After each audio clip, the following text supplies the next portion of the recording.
everyone, so this is Tapasya and welcome back to my brand new video guys. So this video is going to be a very interesting and informative video as well for those people जो अभी 11th में आए हैं, मतलब अभी तो नहीं, आ तो पहले गए थे बट अभी तुम लोगों ने पढ़ाई स्टार्ट नहीं करी है एंड बहुत सारे बैकलॉग्स हो गए हैं क्योंकि मेरे को ना काफ़ी सारे लोगों के कमेंट्स आ रहे थे कि मेरे बहुत सारे बैकलॉग्स हो गए, अब मैंने कवर अप कैसे करूं, क्या मुझे वन शॉट्स देखने चाहिए यूट्यूब से या फिर जो मैंने बैच लिया उस पर तो मेरे बहुत सारे बैकलॉग्स हो गए हैं, हमारे एग्जाम्स आने वाले हैं, हम कैसे प्रिपेयर करें। सो मेरे को बहुत सारे कमेंट्स आ रहे थे। अब देखो अलग अलग कमेंट्स का रिप्लाई करना is not possible for me. एक बार को मैं कर भी दूंगी बट मैं अच्छे से एक्सप्लेन नहीं कर पाऊंगी। सो आई थॉट के एक सेपरेट वीडियो ही बना लेते हैं। तो सबसे पहले मैं तुम लोगों को बताऊंगी कि वन शॉट इनफ है या नहीं। तो अगर तुम 11th एग्जाम्स की प्रिपरेशन कर रहे हो तो वन शॉट इनफ है। मैंने भी अपनी 11th में वन शॉट देख के ही पढ़ाई करी थी। और अगर तुम नीट एस्पिरेंट हो तो तुम्हें उसके लिए अलग से लेक्चर देखने पड़ेंगे, वो बात अलग है। बट अगर तुम सिर्फ और सिर्फ 11th एग्जाम्स की प्रिपरेशन कर रहे हो तो वो इनफ है तुम्हारे एग्जाम्स के लिए। और एज यू ऑल नो कि सितंबर से हाफ ईयरलीज स्टार्ट हो जाते हैं, सितंबर की एंड से ज़्यादातर, और अभी कोई फिक्स्ड डेट शीट आई भी नहीं है।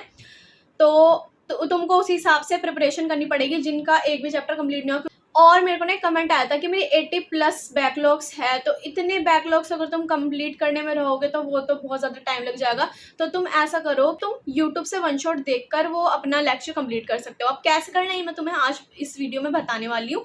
तो सबसे पहले मैं बताना चाहूँगी कि तुमको सबसे पहले क्या करना है।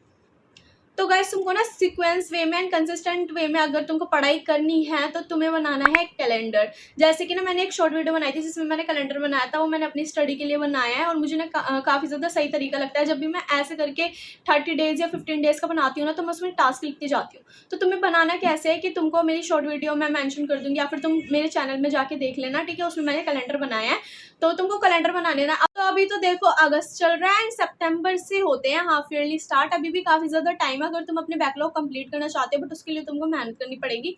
तो तुम क्या कर सकते हो कि अगस्त में 15 डेज तक का कैलेंडर बनाओ, ठीक है। वो होना चाहिए 15 तारीख से 30 तारीख तक का अगस्त के लिए, ठीक है। और उससे पहले जो भी तुम्हारा पेंडिंग वर्क है, जो तुम्हें लगता है कि इम्पोर्टेंट है या फिर लेक्चर वगैरह, वो तुम देख सकते हो। फिर 15 तारीख से तुमको रियल स्टडी स्टार्ट करनी है, जिसमें तुम्हें क्या करना है कि तुमको क्या करना है, जैसे हम सब्जेक्ट क्या है तुम्हारा PCB, physics chemistry and biology, ठीक है। वन शॉट ज़्यादा आर्ट्स के नहीं होते हैं, बायो के तो काफ़ी छोटे होते हैं। तो तुम्हें क्या करना है, एक महीने का टारगेट लेना है, 15 दिन अगस्त के, 15 दिन सितंबर के, तो मिलके कितने हो गए 30 डेज, ओके। और तुम चाहो तो तुम पहले भी स्टार्ट कर सकते हो, मतलब ज़रूरी है कि 15 तारीख से तुम 15 अगस्त से कैलेंडर बनाओगे तो तुम तब से ही पढ़ाई स्टार्ट करोगे। तुम पहले से भी स्टार्ट कर सकते हो वन शॉट देखना, ठीक है। लेकिन उससे पहले तुम अपनी मर्जी से पढ़ सकते हो, लेकिन 15 तारीख से तुमको कैलेंडर के हिसाब से ही चलना पड़ेगा। एंड उसमें जो डेट होगी ना उसमें तुम लिख देना कि तुमको आज ये टास्क कंप्लीट करने हैं। तो टास्क तुमने अपने लिख लिया है ना, और मान लो तुम्हें बायो का वन शॉट देखना है तो बायो का वन शॉट जो तो अब तुम्हें कंप्लीट कैसे करना है कि तुम्हें एक महीने में बायो के 4 चैप्टर्स एंड फिजिक्स के 3 एंड केमिस्ट्री के 3 चैप्टर्स तो एटलीस्ट कंप्लीट करने ही है, ठीक है। बायो के तुम और भी तुम एक दिन में एक वन शॉट कंप्लीट कर सकते हो बायो का। तो वो कंप्लीट करने के बाद तुम्हें करनी है क्वेश्चन प्रैक्टिस सेम डे पर, ठीक है, ताकि तुम भूलो ना। और तुम ऐसे भी कर सकते हो कि तुमने जितना टॉपिक पढ़ा उसकी तुमने क्वेश्चन प्रैक्टिस कर ली।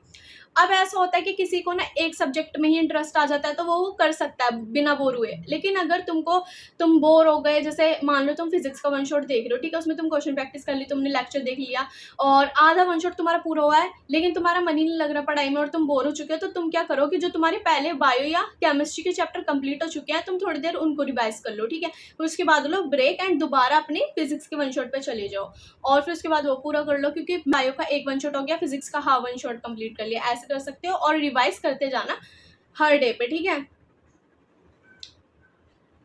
और क्वेश्चन प्रैक्टिस बहुत ज़्यादा इंपॉर्टेंट है। और फिजिक्स में तुम्हें एंड केमिस्ट्री बायो तीनों में तुम्हें टॉपिक वाइज क्वेश्चन प्रैक्टिस करनी है। बायो में तुम एक बार पूरा कंप्लीट होने के बाद भी कर सकते हो, लेकिन फिजिक्स केमिस्ट्री में ही मस्ट है कि टॉपिक वाइज तुम क्वेश्चन प्रैक्टिस करो और फिर जब वो चैप्टर कंप्लीट हो जाए तो उसकी एक साथ क्वेश्चन प्रैक्टिस कर लो, ठीक है। तो अब तुम एक मंथ में तुम्हें इतने चैप्टर कंप्लीट करने, ये मैं कम चैप्टर्स बता रही हूँ। तुम अपने हिसाब से ज़्यादा मेहनत करके और भी चैप्टर्स कंप्लीट कर सकते हो, but the main thing is कि तुम्हें अच्छे से आना चाहिए। तुम्हें ऐसा होना चाहिए कि कुछ भी पूछ लो तो हम बता देंगे, ऐसा नहीं कि तुम चलते फिरते वे में उसको कंप्लीट कर रहे हो, ठीक है।